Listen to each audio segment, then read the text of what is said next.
Halo, saya Kevin Tuaprianto Sagala dengan NIM 210306148. Saya dari Prodi Peternakan Fakultas Pertanian Universitas Sumatera Utara. Di sini saya akan menyelesaikan tugas praktikum dari Ibu Tati Vidianasari, SPT MP. Terima kasih. Di sini saya akan menjelaskan sistem pencernaan dari hewan ruminansia sapi. Makanan masuk ke mulut atau kafum oris. Di kafum oris ini, makanan akan dikunyah dengan gigi, kemudian dibalut dengan air liur, diantarkan ke esofagus menuju rumen. Nah, di rumen akan terjadi yang namanya fermentasi yang dibantu oleh mikroba dan bakteri yang menghasilkan VFA. Kemudian makanan tersebut dibawa ke retikulum. Nah, di retikulum makanan dijadikan kumpulan makanan atau yang disebut dengan bolus. Nah, pada saat sapi istirahat, gumpalan makanan atau bolus dari retikulum tadi dibawa melalui esofagus menuju ke mulut, kemudian dikunyah kembali. Nah, proses dari retikulum menuju mulut ini disebut juga dengan regurgitasi. Nah, pada saat sampai di mulut, makanan akan dikunyah dan dicampur dengan natrium bikarbonat. Proses ini disebut juga dengan rematikasi. Kemudian hasil daripada pengunyahan tadi akan dibawa melalui esofagus menuju ke rumen, disebut dengan redeglutasi. Nah, di rumen sisa makanan tadi akan dipisahkan antara makanannya dan digesta. Kemudian digestanya akan dibawa ke retikulum. Ya dong.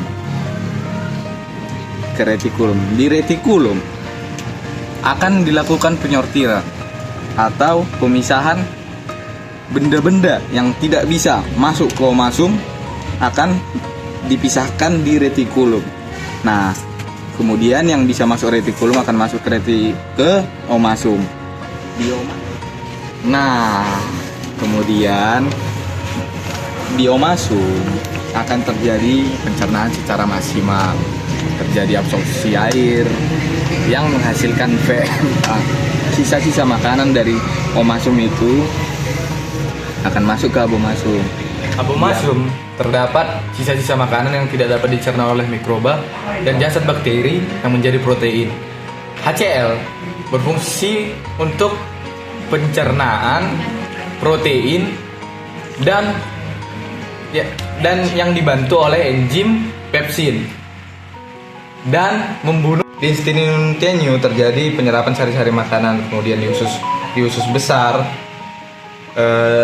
terjadi pembusukan dan penyerapan air, kemudian dikirim ke rektum untuk feses, kemudian disimpan untuk dikeluarkan nanti melalui anus.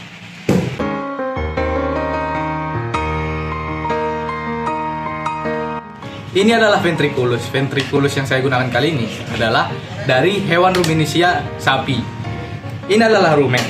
Rumen ini adalah tempat penyimpanan makanan sementara dan tempat fermentasi hijauan menjadi VFA. Rumen didominasi oleh bakteri dan mikroba. Di rumen, VFA yang hijauan yang diubah menjadi VFA tadi disedot kembali oleh papilia. Ini adalah papilia. Kemudian disalurkan ke darah. Ini adalah retikulum. Retikulum atau yang disebut juga sarang tawon. Retikulum ini berfungsi untuk menyortir partikel makanan berdasarkan ukurannya. Retikulum ini juga berfungsi untuk menyerap zat PFA. Dan juga di retikulum ini terjadi pengadukan antara makanan dan enzim. Kemudian retikulum juga berfungsi sebagai tempat pembuatan gumpalan makanan melalui kontraksi otot. Ini adalah omasum atau kitab perut. Kenapa disebut kitab perut? Karena bentuknya berlapis-lapis. Fungsi utama dari omasum ini adalah penyerapan makanan secara maksimal. Di omasum sendiri juga terjadi penyerapan air. Kemudian di omasum terjadi penyerapan makanan secara kimiawi. Ini adalah abomasum. Abomasum memiliki ciri dinding yang tipis. Abomasum memiliki enzim HCl yang berfungsi untuk mencerna protein. Abomasum dapat menampung air sebanyak 28 liter. Abomasum sendiri memiliki fungsi untuk mengatur aliran digesta dari omasum ke duodenum.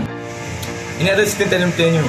Instituenum tenue adalah usus halus. Di usus halus terjadi pencernaan lemak yang dibantu oleh enzim lipase. Di instituenum tenue atau usus halus juga terjadi pencernaan sari-sari makanan yang sederhana. Ini adalah bagian dalam dari instituenum tenue. Ini adalah bagian luar dari instituenum tenue. Ini adalah isi dari instituenum tenue. Sekian dan terima kasih.